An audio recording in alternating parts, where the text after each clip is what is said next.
మొన్న సీదిరి అప్పలరాజు కొడుకు ఒక గొర్రెల కాపరిని చంపేసి బైక్ మీద రిటర్న్ వచ్చేసాడు. పాపం అతన్ని రక్షించే ప్రయత్నం కూడా చేయకుండా వచ్చేసి ఆ యొక్క నేరాన్ని వేరే వాళ్ళ మీద పెట్టే ప్రయత్నం చేశారు సీదిరి అప్పలరాజు. అలాగే వాళ్ళ అబ్బాయి పాపం నేను తెలియదు అనుకుందాం. మరి సీదిరి అప్పలరాజు వేరే కుర్రోడి మీద కూడా పెట్టడానికి చూశాడు. ఆ అబ్బాయి జీవితం నాశనం అయిపోదా? మరి అలాంటి దాన్ని జగన్మోహన్ రెడ్డి ఏమొచ్చేసి సమర్థించాడు. ఏదో చిన్న పిల్లడు 18 సంవత్సరాలు నిన్నటువంటి వ్యక్తి, అంటే 18 సంవత్సరాల పాపం అబ్బాయికి ఏదో తెలియక గుద్దించేస్తే అతను చనిపోయాడు. 45 సంవత్సరాలు అయ్యాయి అతనికి. ఆ అబ్బాయి అతని జీవితం కూడా అయిపోయింది ఆల్మోస్ట్ అన్న విధంగా జగన్మోహన్ రెడ్డి మాట్లాడాడు. మరి జగన్మోహన్ రెడ్డికి ఇప్పుడు 50 సంవత్సరాలు దాటాయి, మరి ఈయన జీవితం కూడా అయిపోయినట్లే కదా.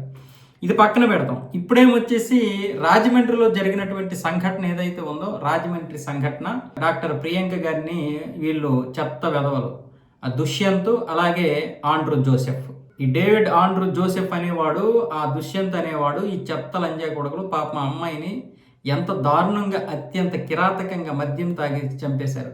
కారుతోటి ఢీ కొట్టి చంపేశారు కదా, తల మీద నుంచి కారు వెళ్ళిపోయేలా చేశారు. మరి ఇప్పుడు దాన్ని ఏమంటారు జగన్మోహన్ రెడ్డి గారు? దీన్ని ఏమంటారు కాదు, అక్కడ సీదిరి అప్పలరాజు కొడుకుని రక్షించే ప్రయత్నం చేసేటప్పుడు ఇక్కడ వీళ్ళని ఏమంటారు? వాళ్ళు చేసింది కూడా మరి తప్పు కానట్లే జగన్మోహన్ రెడ్డి గారి అభిప్రాయం ప్రకారం. దీన్ని రాజకీయం చేయాలని నా ఉద్దేశం కాదు.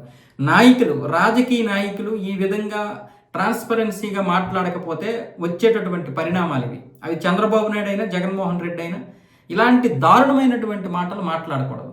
18 సంవత్సరాలే, 23 సంవత్సరాలే చిన్న పిల్లలు, వాళ్ళకేం తెలుసు అంటే వాళ్ళకి ఓటు హక్కు వస్తుందండి. అలాంటప్పుడు వాళ్ళ ఓట్లు మీకెందుకు? చిన్నపిల్లలు, వాళ్ళకేం తెలుసు ఏ రాజకీయ నాయకుడికి ఓటు వేయాలో వాళ్ళకి తెలియదు. కాబట్టి మీరు 18 సంవత్సరాల పిల్లలకి ఓటు హక్కు ఇవ్వకండి. 23, 25 దాటిన తర్వాత ఇవ్వండి. మరి అలాంటప్పుడు జగన్మోహన్ రెడ్డి గారు ఆ రోజు చేసినటువంటి వ్యాఖ్యలు ఈరోజు ఎంతో మంది ఆదర్శంగా తీసుకొని పర్లేదురా మనం చంపొచ్చు, మన నాయకుడు మనకి తోడుగా ఉంటాడు అనుకుంటే ఏంటి పరిస్థితి? ఇప్పుడు దీని మీద చాలా పెద్ద ఇష్యూ అవుతుంది. పైగా ఇక్కడ జోసెఫ్ అనేవాడు ఒక క్రిస్టియన్కి చెందినటువంటి పాస్టర్ కొడుకు. వాళ్ళకేమొచ్చేసి వైసీపీ వాళ్ళకి ఇప్పుడు దాన్ని తగిలించే ప్రయత్నం చేస్తున్నారు. పాస్టర్ కొడుకు అయ్యి ఉండి ఇలా చేస్తున్నారని. అక్కడ దుష్యంత్ అనే లేకపోతే ఇది చాలా పెద్ద మత గొడవకే దారి తీసేది. ఇలాంటి విషయాలు నేను వీడియోలు చేసుకునో లేకపోతే రాజకీయం చేసో పబ్బం గడిపేటటువంటి ఇది కాదు. నిజంగా దుష్యంత్ అనేవాడు ఒకవేళ ఆ అబ్బాయి హిందువు, ఒకవేళ లేకపోతే ఏంటి పరిస్థితి? ఖచ్చితంగా దీన్ని క్రిస్టియన్స్ ఇలాగే చేశారని అంటారు, చాలా మంది మాట్లాడతారు. అలా మాట్లాడడం నాకు ఇష్టం లేదు.